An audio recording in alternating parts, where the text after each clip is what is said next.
इस कहानी की शुरुआत में हमें एक लड़के जिसका नाम हामिद है उसे दिखाया जाता है, जो कि एक साइकोपैथ से बच के भाग रहा था। वह उसे मारने की कोशिश कर रहा है, जिसने अपने चेहरे पे एक नकाब लगाए हुए था और वो एक बेसबॉल प्लेयर की शर्ट पहन रखे था। अब वहाँ पे हामिद अपने एक दोस्त को कॉल लगाने की कोशिश करता है, पर जैसे जैसे वो आगे बढ़ रहा था कॉल लगाते हुए उसे पता चलता है कि एक डेड एंड है। और जब वो पीछे मुड़ता है वहाँ पे वो किलर आ चुका था। वो उस पर अटैक करने के लिए पेपर कटर को उसकी तरफ भी फेंकता है, पर वो कुछ काम नहीं आते हैं। वो साइकोपैथ गायब हो गया था। इसके पास इस तरह की पावर थी और वो उसे मार देता है, यानी कि हामिद मर चुका था। उसके पास जो फोन था उसके ऊपर एक नोटिफिकेशन आती है जिसपे लिखा था कि तुम हार चुके हो। अब हमारा सीन यहाँ से चेंज होता है और अब हमें कामने को दिखाते हैं, जो कि हामिद का ही एक फ्रेंड था। वो ऑनलाइन सेकंड हैंड बाइक्स ढूंढ रहा था क्योंकि उसके दोस्त के पास बाइक है और वो गरीब का बेटा भी एक बाइक लेना चाहता है। उसका दोस्त योटा उसे एक आर्ट दिखाता है जो कि आजकल के लोग काफी ज्यादा बना रहे हैं रात के समय में। वो आर्ट पिक्सल लाइक स्ट्रक्चर में होता है जहाँ पे लोगों की बॉडीज को बनाया जा रहा है, पर तभी उनका दोस्त वहाँ पे एक आ जाता है जिसका नाम हिरोयुकी होता है। वो हामिद के बारे में पूछता है क्या कभी उन्होंने उसे देखा है आजकल के दिनों में, जिसपे कामने मना कर देता है और उनसे पूछता है कि आखिरकार तुम्हें बाइकें तुम्हारी किसने दिलाई, क्या उन्होंने कोई नई जॉब शुरू की है, जिसपे वो मना कर देता है और कहता है तुम उस पर ध्यान मत दो, हामिद का अगर मैसेज आए तब मुझे बता देना। कामने उसे बताता है कि हामिद का पिछली रात में उसे एक मैसेज तो आया था और वो अब उन लोगों के सामने उसका मैसेज ऑन करता है जिसमें एक गेम की नोटिफिकेशन थी। वो उस पर क्लिक करता है और डार्विन्स गेम लिखा हुआ आ जाता है। जैसे ही वो उस गेम का नाम लेता है, हिरोयुकी जो कि उन्हीं का एक फ्रेंड है, वो कहता है कि आखिरकार तुमने इस गेम को क्यों इंस्टॉल किया, इसे कभी ओपन मत करना। पर दूसरी तरफ अब हमें दिखाया जाता है कामने को। कामने उसकी बात सुन ही रहा था कि वो गेम ओपन कर लेता है और स्क्रीन के अंदर से एक स्नेक बाहर आता है जो कि उसकी गर्दन पे बाइट कर लेता है और वो बेहोश हो चुका था। अब उसके दोस्त उसे इन्फर्मरी लेके जाते हैं, पर फोन के ऊपर एक नोटिफिकेशन आता है कि हामिद मर चुका है और न्यू गेम 1 घंटे में चालू होने वाली है। अब हमें दिखाया जाता है कामने को जो कि बेड पे लेटा हुआ था। अब वहाँ पे नर्स आती हैं। जब वो देखती हैं कामने धीरे धीरे करके उठ रहा है, वो उसे कहती है कि जब तुम ठीक हो जाओ तो तुम अपनी क्लास में जा सकते हो। कामने उसी समय वहाँ से जाना चाहता था, इसलिए वो वहाँ पे कुछ पेपर्स पे साइन करता है और वो जैसे उस क्लासरूम के बाहर आता है उसके दोस्त वहाँ पे खड़े थे जो कि क्लास बंक करके कैरोके में जाना चाहते थे। पर हिरोयुकी जो होता है कामने को बताता है कि आज रात के दिन उसे उसके घर पे आना है। उसे हामिद ने जो गेम भेजी है उसे उसके बारे में उसे कुछ सच्चाइयाँ बतानी है। उसकी ऐसी बात सुन के वो हैरान था और हिरोयुकी ये कह के वहाँ से चला जाता है। वहीं कामने योटा के साथ में क्लास बंक करता है। शाम के समय वो जब अपने घर लौट रहा था वो अपने फोन को देखता है जहाँ पे डार्विन्स गेम थी। अब उसे एक बात याद आती है उसको लेके, जहाँ पे हिरोयुकी ने उस गेम को ओपन करने से उसे मना किया था, पर उसे ऑन कर लेता है जहाँ पे उसका PFP यूजर पहले से बना हुआ था। वो हैरान था कैसे कैसे हो सकता है, अभी तक तो उसने लॉगिन भी नहीं किया और ना ही अपनी डिटेल्स फिल की। पर तभी वहाँ पे बैटल स्टार्ट हो जाती है जहाँ पे हमें हामिद के किलर को दिखाया जाता है। उसके साथ उसकी बैटल थी। अपनी सीट के अपोजिट साइड में वो देखता है कि वही पांडा जो कि एक प्रोफाइल पिक के अंदर बना हुआ है वही उसके सामने बैठा है, जिसके हाथ में एक चाकू है और एक फ़ोन है। वो ये चीज़ देख के हैरान था। वो पांडा जो होता है वो कामने के पीछे आने लग जाता है। वहीं कानामे जो होता है वो उसके उस अटैक से अपने बैग के द्वारा बचता है और उसे अपनी लात से धक्का देता है। वो कहने लग जाता है कि आखिरकार ये पांडा गेम से बाहर कैसे आया और वो उस मेट्रो से बाहर निकल के बचते हुए बाहर जाने लगता है, जहाँ पे वो पुलिस स्टेशन में ये सारी चीज़ें बताता है। वहीं पुलिस ऑफिसर को यकीन नहीं होता, पर जब वो पीछे एक पांडा देखता है तब उसे रोकने के लिए वो आगे जाता है, पर वो पांडा जो होता है उस पुलिस वाले का गला काट देता है। अब वो कामने को मारने के लिए आगे बढ़ने लग जाता है, पर तभी एक उसे क्रॉसबो लगती है जिसे और किसी ने ही हिरोयुकी ने मारा था। हिरोयुकी जो था कामने के लिए काफी ज्यादा वॉरी हो चुका था। वो उसके पास जाता है और उसे इस गेम के बारे में बताने की कोशिश करता है, पर दूसरी तरफ वो पांडा किलर गायब हो जाता है। वो उन्हें कहीं पे भी दिखाई नहीं दे रहा था। पांडा किलर जो होता है इस चीज़ का फ़ायदा उठाता है और वो अपने नाइफ को बाहर निकालता है और वो हिरोयुकी पे अटैक करने के लिए आगे बढ़ता है और वो उसे काफ़ी ज़्यादा इंजर्ड कर देता है। वो काफ़ी ज़्यादा डीप अटैक था। कामने जो होता है अपने दोस्त को लेके वहाँ से निकल के एम्बुलेंस को पास जाने लग जाता है। एक पास में कोई हॉस्पिटल हो उसे पूछता है कि ये आखिरकार पांडा कैसे गायब हो सकता है, जिसके ऊपर हिरोयुकी से बताता है कि उसे ये एबिलिटी मिली है इस डार्विन गेम की मदद से, जो कि उसे गायब होने में मदद करती है। अब वो धीरे धीरे बचते हुए एक बिल्डिंग के अंदर आ जाते हैं जहाँ पे वो छिपे हुए थे। वो दूर से पांडा को देख रहे थे जो कि उन्हीं की तरफ आ रहा है।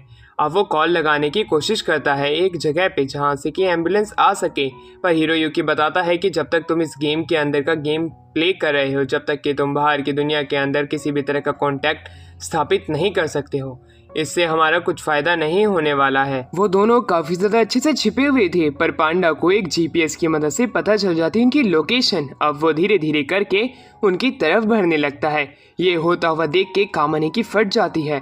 वो जल्द से जल्द अपने दोस्त के साथ बच के जाने वाला था, पर उसे एक लड़की का मैसेज आता है जो कि कहती है कि मैं तुम्हें बचा सकती हूँ। पर हिरोयुकी कहता है कामने तो मुझे यहाँ पे छोड़ के जा सकते हो कि तुम्हारी लाइफ बच जाएगी, क्योंकि मैं वैसे ही हाफ इंजर्ड हूँ। पर कामने जो होता है पांडा का ध्यान भटकाते हुए एक टॉयलेट रूम के पास में जाता है और एक कमरे के अंदर छिप जाता है। अब वहीं दूसरी तरफ वो पांडा जो होता है अपने इनविजिबल होने वाली टेक्निक का इस्तेमाल करके गन बाहर निकालता है जो कि उसे पुलिस स्टेशन से मिली थी। अब वो एक एक करके हर एक कमरे को तोड़ने लग जाता है। पर दूसरी तरफ हमें दिखाया जाता है कामने जो होता है फायर एक्सटिंग्विशर की मदद से उसे बेहोश करके उसके मुंह पे मारने लग जाता है काफ़ी सारे मुक्के, पर पांडा के एक मुक्के से वो दूर जाके गिरता है। पांडा वापस से इनविजिबल होकर उसके ऊपर चाकू से अटैक करने वाला था, पर तभी पीछे से एक ट्रक उनका छोटा भाई यानी कि कार आती है और वो उसे एक टक्कर मारती है खिंचा के। इस वजह से पांडा थोड़ा दूर जाके गिरता है। अब कार के मालिक को लगता है शायद से उसने इंसान को मार दिया, वो बिल्डिंग से नीचे गिर चुका है, इसलिए वो कार अपनी भगा के वहाँ से चला जाता है। पांडा जो कि अपनी आखिरी लम्हे में था वो अपनी हार मानते हुए खुद को हारा घोषित कर देता है। दूसरी तरफ कामने की स्क्रीन पे नोटिफिकेशन आता है कि वो जीत चुका है। अब वो पांडा एक एक करके पिक्सल लाइक रूप में मरने लग जाता है। उसकी डेड बॉडी की जो आउटलाइन थी वो पिक्सल आर्ट में बन जाती है। ये चीज़ देख के उसके दिमाग में क्लिक होती है कामने की कि जितने भी लोग मरे हैं शायद से वो इसी गेम के हिस्सा थे। अब वो हिरोयुकी के पास में जाता है, पर हिरोयुकी वहाँ से गायब हो चुका था। वो उसकी भी आउटलाइन अब पिक्सल रूप में थी। उसके पास एक मैसेज आया था हिरोयुकी का जिसने कहा था कि तुम सरवाइव करना, और वो रोने लग जाता है। वहीं दूसरी तरफ हमें एक लड़की जिसका नाम शुका है उसे दिखाया जाता है जो कि कहती है कामने ने उस पांडा किलर को मार दिया। वाकई में ये नया बंदा कितना ज्यादा ताकतवर हो सकता है, हमें देखना चाहती हूँ। तो अगले दिन फिर हमें कामने को दिखाया जाता है जिसके फोन पे नोटिफिकेशन आती है कि पिछली गेम जीतने पे उसे 10 पॉइंट और उसका लेवल अप हो चुका है। एक नया सिस्टम जिसका नाम लॉटरी है वो सिस्टम भी खुल चुका है। लॉटरी सिस्टम नाम सुन के वो हैरान था क्योंकि उसने अपने दोस्तों के मुंह से ये बातें सुनी थी। वो उसे प्ले करता है, उसे उससे गन मिलती है। उसके बेल को कोई रिंग करता है और उसके दरवाजे के बिल्कुल सामने एक गन आके खड़ी हुई होती है। उस गन को देख के वो हैरान था कि ये सिस्टम इतना ज़्यादा अंदर घुस चुका है। वहीं दूसरी तरफ हमें शुका को दिखाया जाता है जो कि कामने को आज रात को मिलने के लिए बुला रही होती है। कामने तो पहले वहाँ पे जाने के बारे में इनकार करता है, पर एट दी एंड वो जाने के लिए तैयार हो जाता है। वो अपने साथ वो गन छोड़ के बाकी सारे डिफेंसिव आइटम लेके जाता है, जहाँ पे हमारा सीन चेंज होता है और अब हमें याकुजा मेंबर्स को दिखाया जाता है जिन्हें कि कुछ लोग मार रहे होते हैं, और वो लोग भी इस गेम के हिस्सा हैं जो कि पहले याकुजा गैंग मेंबर रह चुके थे। और यही चीज़ हमें बताती है कि वो लोग 8 क्लैन के हिस्सा भी हैं। दूसरी तरफ कामने अब एक वेयर हाउस के अंदर आ जाता है जहाँ पे कि शुका खड़ी हुई होती है। शुका उससे कोई भी एक सवाल पूछने के लिए पहले मौका देती है, जिस पे कामने पूछता है कि इस गेम को किसी भी तरीके से हराने का कोई रास्ता है, जिस पे वो मना कर देती है क्योंकि उसके बस की ये बात नहीं है। तो दूसरी तरफ अब शुका जो होती है उससे ये बात करती है कि तुम्हारी पावर क्या है। पावर का नाम सुन के वो हैरान था, जिस पे वो शुका उसे बताती है जब उसने इस गेम में लॉगिन किया था तब एक स्नेक ने उसे बाइट किया था। उसके बाइट करने से उसके पास कोई भी एक एबिलिटी उसे मिल जाएगी।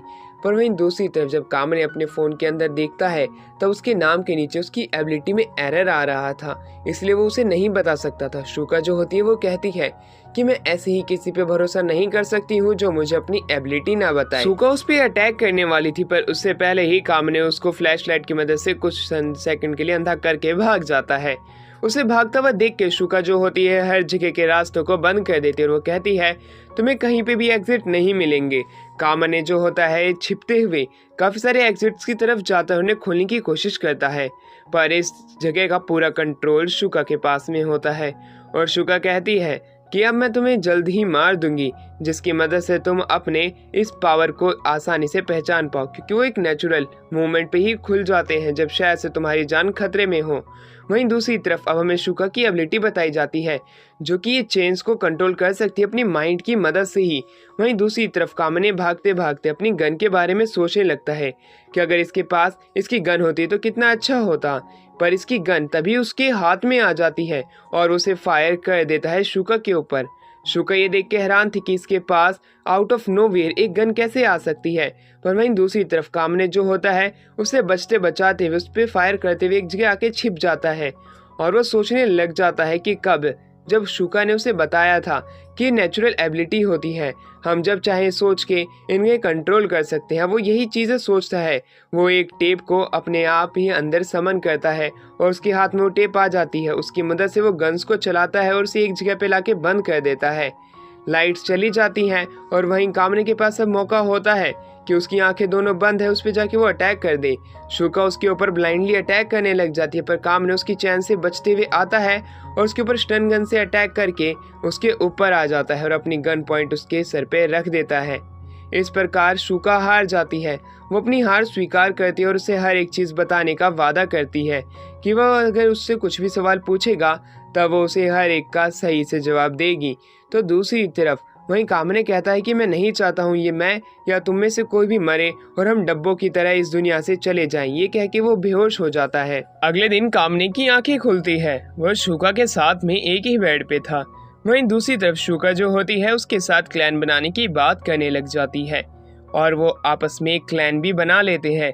लिफ्ट से जाते हुए कामने उससे और भी चीज़ें गेम के बारे में पूछने की कोशिश करता है, पर शुका उसे बताती है कि तुम्हारे पास अभी 600 पॉइंट्स हैं, जो कि तुम्हें मुझे हराने के बाद में मिले हैं उन 10 पॉइंट्स के बाद में। उनका अच्छे से तुम ध्यान रखना और क्लैन का लीडर तुम्हें ही बनना है, इसलिए क्लैन भी तुम ही बनाओगे, ये वो कह देती है। और हमें पता है कि ये चीज़ क्या हमें दर्शाती है।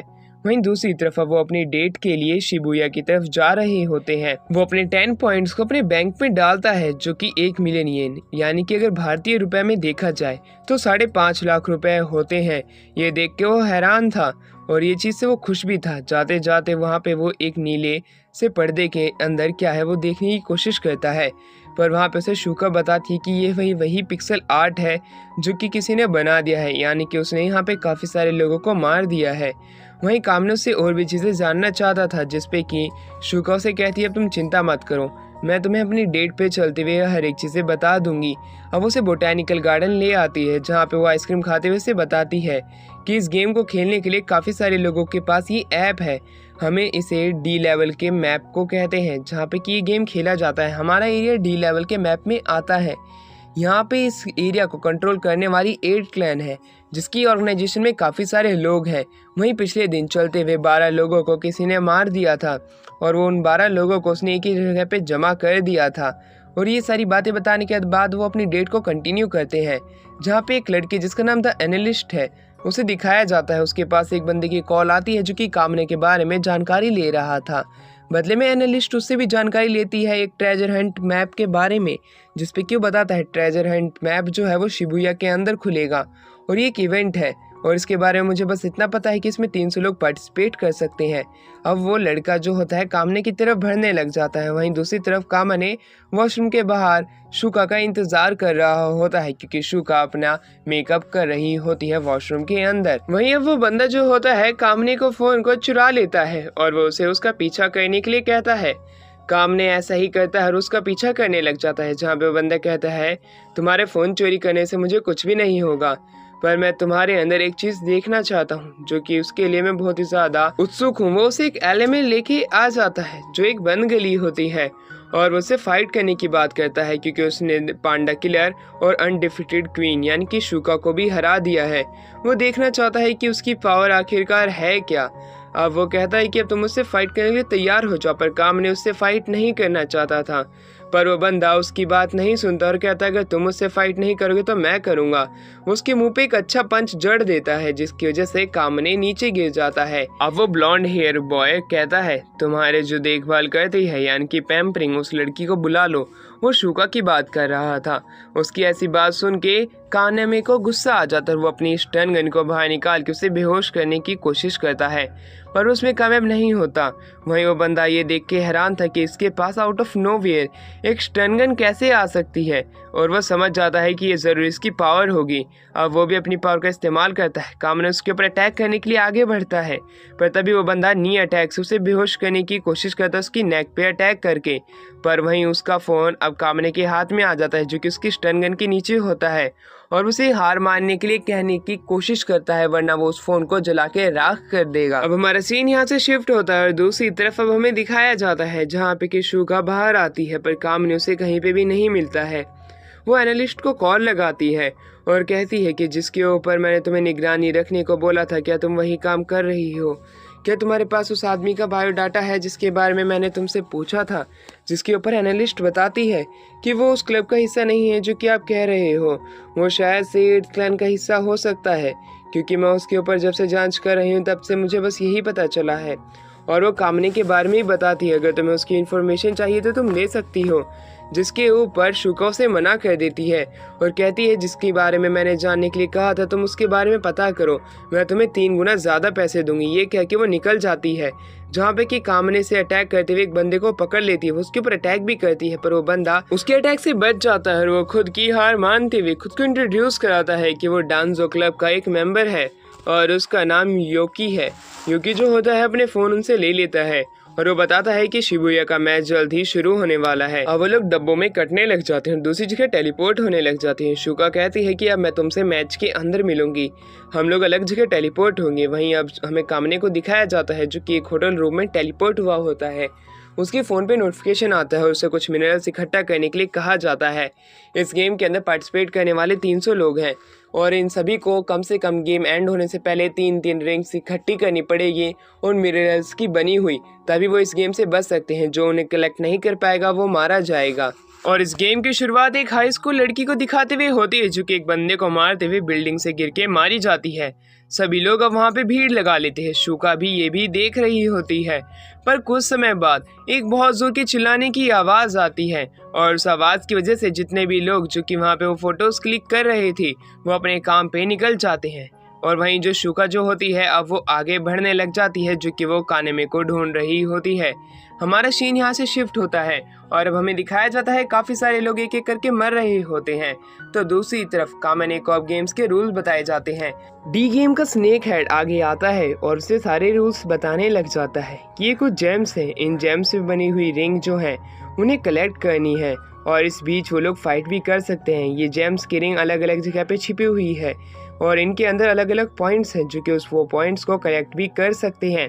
पर इन्हें कलेक्ट करने के लिए हमने आपको एक ऐप दिया है। उस ऐप की मदद से आप किसी भी तरीके से उन रिंग्स को ढूंढ सकते हैं। वो ऐप कैमरे का है जो कि एक जगह के आर पार आप लोगों को दिखा सकता है। आप लोग आपस में फाइट भी कर सकते हो और जो लास्ट में बचेंगे वही इस गेम को जीत सकते हैं। वहीं कामने जो होता है अब वो सोचने लग जाता है कि मुझे शुका को बुला लेना चाहिए। वो शुका को कॉल करने की भी कोशिश करता है, पर उसे नहीं पता था इस बार की ट्रेजर हंट गेम के अंदर वो किसी को कॉल नहीं कर सकता है, सिर्फ वो मैसेज से ही काम कर सकता है। इसलिए अब कामने जो होता है मैसेज करके उसे अपना एड्रेस बता देता है और शुका अब उसी एड्रेस पे जाने के लिए तैयार हो जाती है। एक मैप से पता चल जाता है कि कैसे कितनी रिंग्स किस जगह पे छिपी हुई है। इस चीज़ का इस्तेमाल करके कामने अपनी रूम से खिड़की के बाहर देखने लगता है और उसे अपने बेड के भी नीचे एक रिंग मिल जाती है। वो रिंग वाकई में काफी ज्यादा पतली होती है, जैसे कि हेडजहॉग सोनिक के पास होती है। वो अपने फोन की मदद से उस रिंग के प्राइस के बारे में चेक करता है जो कि 500 पॉइंट्स है। 500 पॉइंट्स यानी कि मिलियंस ऑफ रुपीज आपको मिल सकते हैं। इस तरह की चीज देख के वो हैरान था। वो घर के बाहर निकलता है पर उसके सामने एक बंदे की ग्रेव पहले से ही थी।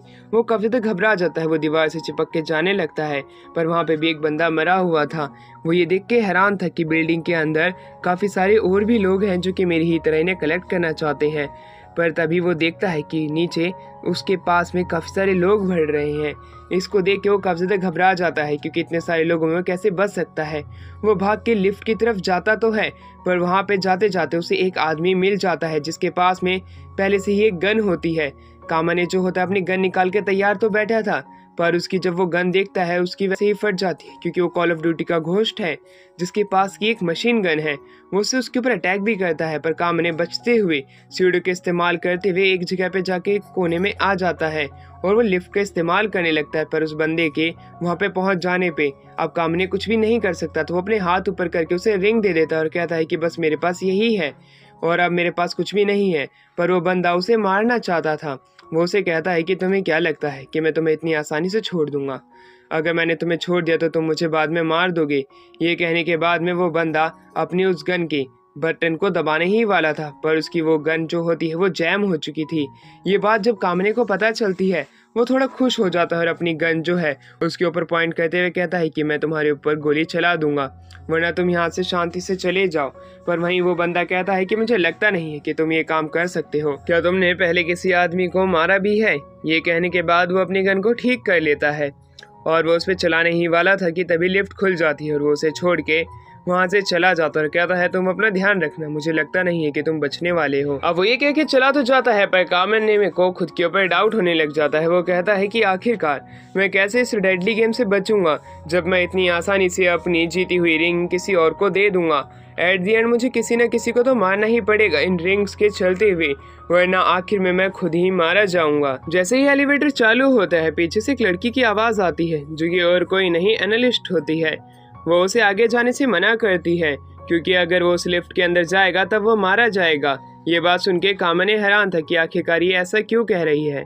और जैसे ही वो लिफ्ट खोलता है उसे पता चलता है कि अंदर इतनी सारी रूट्स हैं कि उसने उस घोस्ट फेस को अपने अंदर जकड़ रखा और वो मर चुका है। ये चीज़ देख के वो काफ़ी ज़्यादा हैरान था।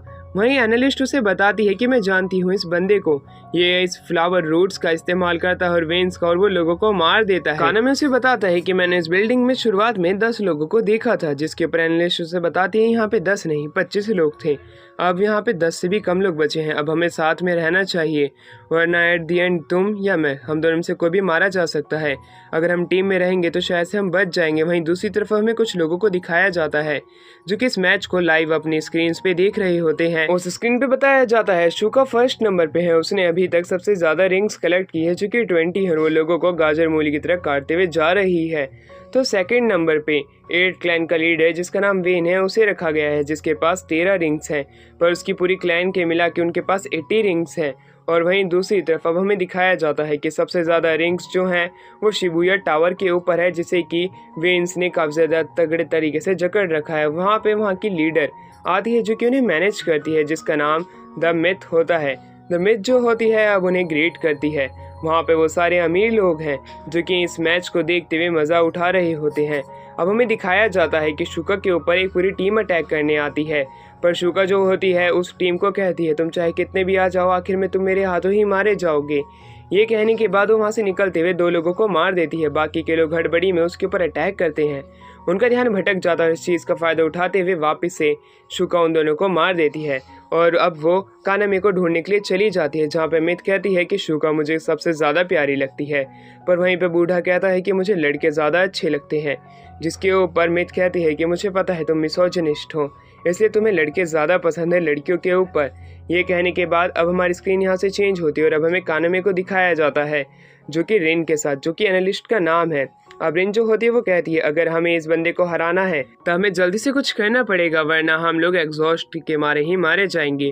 वहीं कानामे जो होता है घोस्ट फेस की मशीन गन को कॉपी कर लेता है। वो लोग स्टेज से बाहर निकलने की कोशिश भी करते हैं पर वो नाकाम रहते हैं। अब वो लोग बिल्डिंग के अंदर घूमने लग जाते हैं। उसी दौरान कानामे का दिमाग चलता है, वो कहता है क्यों ना हम खिड़की से कूद के नीचे चले जाएं, पर रेन उसे बताती है जो तुम ये बिल्डिंग देख रहे हो इसके ऊपर 40 फ्लोर है और अभी हम ऊपर के फ्लोर पे हैं, अगर हम रस्सी बना के भी नीचे उतरते हैं तो हम मारे जाएंगे क्योंकि हम लोग मेन कैरेक्टर्स नहीं हैं। और वो लोग चलते चलते जा रहे होते हैं, बिल्डिंग के अंदर घूमते रहते हैं। वहीं दूसरी तरफ कानामे का वापस से दिमाग चलता है और वो पूछता है कि आखिरकार ये बंदा है कौन जो कि हम पे इस तरह के ट्रैप बिछा रहा है, जिसपे बताती है इसे फ्लोरिस्ट कहा जाता है। ये ट्रैप की मदद से अपने लोगों को मारता है, किसी ने इसकी शक्ल आज तक नहीं देखी है। उसी दौरान कानामे का वापस से दिमाग चलता है और वो कहता है जितने भी लोग इस गेम में मारे गए हैं वो लोग पिक्सल्स में बदल गए हैं, पर हमने लिफ्ट के अंदर देखा था घोस्ट फेस अभी तक पिक्सल में नहीं बदला था। शायद से वो हमारे पीछे भी आ सकते हैं। वो फ़ोन का इस्तेमाल करते हैं, उससे पता चलता है कुछ लोग उनके पीछे आ रहे हैं। और वहीं हमें वहाँ पे 3 लोगों के एक ग्रुप को दिखाया जाता है जो कि गन्स के साथ में उनके ऊपर अटैक कर देते हैं। ये देख के वो लोग हैरान थे कि घोस्ट फेस किसी और के साथ टीम अप कैसे कर सकता है। वो लोग बड़ी मुश्किल से वहाँ से बच के बाहर निकलते हैं, पर अभी भी वो लोग उनका पीछा कर रहे थे। काना में कहता है हमारे पास कोई भी रिंग नहीं, आखिरकार हमें कैसे देख सकते हैं। तभी रिन का दिमाग चलता है और वो कहती है शायद से हमारे ऊपर वो नज़र बनाए रखा हुआ है किसी तरीके से। उसी दौरान कानामे का वापस से दिमाग चलता है और वो कहता है कि हमने जितने भी इस बिल्डिंग के अंदर सिक्योरिटी कैमरास देखे हैं हमें उन सभी को तोड़ देना चाहिए, क्योंकि वो अभी सर्विलेंस रूम में बैठा हुआ होगा द फ्लोरिस्ट। इसलिए वो एक एक करके जितने भी कैमरास होते हैं उस बिल्डिंग के अंदर उन्हें तोड़ने लग जाते हैं। और वो वहीं पे कानामे कहता है कि चिंता मत करो, मैं फ्लोरिस्ट तुम्हारे लिए जल्द ही आने वाला हूँ। ये कह के वो सारे कैमरा तोड़ देता है। फ्लोरिस्ट को पता चल चुका था कि वो लोगों ने कैमरा तोड़ दिया है। कानामे भी कमरे में आके छिप जाता है जो कि रिन का ही कमरा होता है। रिन काफ़ी ज़्यादा परेशान थी कि आखिरकार अब हम उसे कैसे हराएंगे, और वहाँ पे अब वो आइडिया लगाती है और कहती है एक बंदे को उसका ध्यान भटकाने के लिए ब्लास्ट करना पड़ेगा और दूसरे बंदे को इनिशिएट करते हुए उसे हराना पड़ेगा। फ्लोरिस्ट अब अपने सभी लोगों को एक एक करके हर एक रूम चेक करने के लिए कहता है और वो काफ़ी ज़्यादा खुद भी हैरान था कि आखिरकार ये लोग उससे कैसे बच सकते हैं।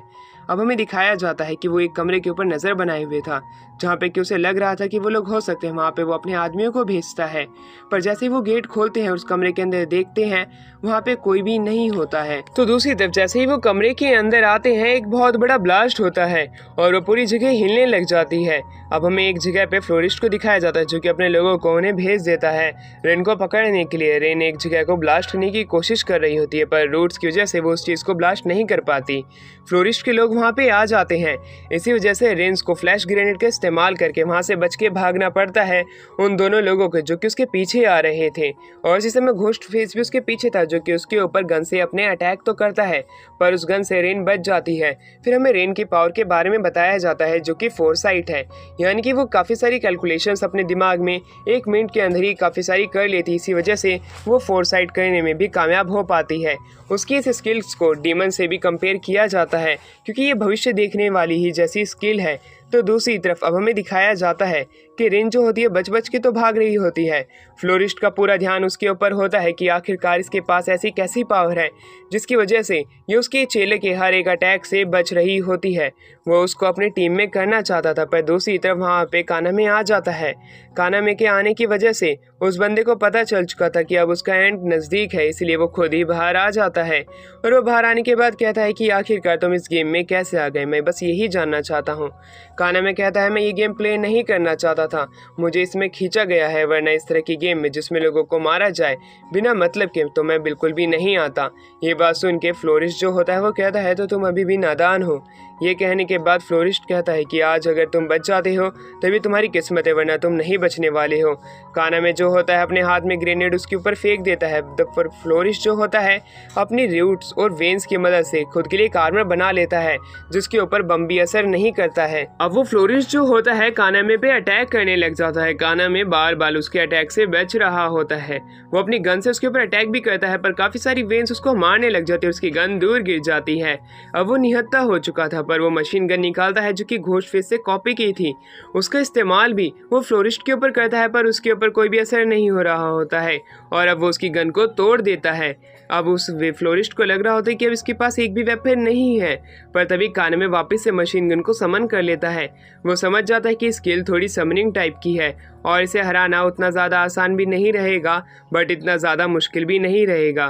कानामे जो होता है अपनी मशीन गन का इस्तेमाल उसके ऊपर वापस करता है ग्रेनेड का और उसे बचते हुए वहाँ से भागने की कोशिश करता है, पर तभी घोस्ट फेस जो होता है एक मुक्का उसके मार देता है और वो दूर जाके गिरता है। पर तभी कानामे एक फ्लैश बैंग का इस्तेमाल करते हुए वहाँ से भाग जाता है। अब फ्लोरिस्ट जो होता है उसका पीछा करने लगता है, उसके एक मुक्का मारता है। अब वहाँ पे कानामे दूर जाके कमरे में गिरता है, मशीन गन का इस्तेमाल करता है, पर वो भी उसके काम नहीं आती है। वापस से फ्लोरिस्ट उसके एक मुक्का मारता है और वो दूर जाके गिर जाता है। अब कानामे को लग रहा था कि इसका डेड एंड है और अब उसका यहाँ से बचना नामुमकिन है, पर वो वापस से अपने इनर थॉट में चला जाता है जहाँ पे एक ब्लैक स्मिथ उसके लिए वेपन क्रिएट कर रहा था। वो ब्लैक स्मिथ उससे कहता है कि तुम इतना ज़्यादा मत सोचो, अपनी पावर को तुम बढ़ा सकते हो, तुम्हारे पास जो वेपन है उसे ऑर्डर करो कि वो तुम्हारी पावर बढ़ा दे, वो तुम्हारी ही बात मानेगा ना कि किसी और की। ये कहने के बाद वो उसे वही मशीन गन देता है जो कि उसने घोस्टफेस से कॉपी की थी। अब हमें दिखाया जाता है कानामे अपने रियल वर्ल्ड में आता है अपने इनर थॉट से बाहर निकल के। जैसे वो रियल वर्ल्ड में आता है वो उस मशीन गन को अपग्रेड कर लेता है और उसकी एक्सप्लोसिव पावर काफ़ी ज़्यादा बढ़ जाती है। इसकी मदद से वो फ्लोरिस्ट के ऊपर इतना ज़्यादा अटैक करता है कि उसका रूट से बना हुआ डिफेंसिव आर्मर भी टूट जाता है और वो ज़मीन पे लेट चुका था।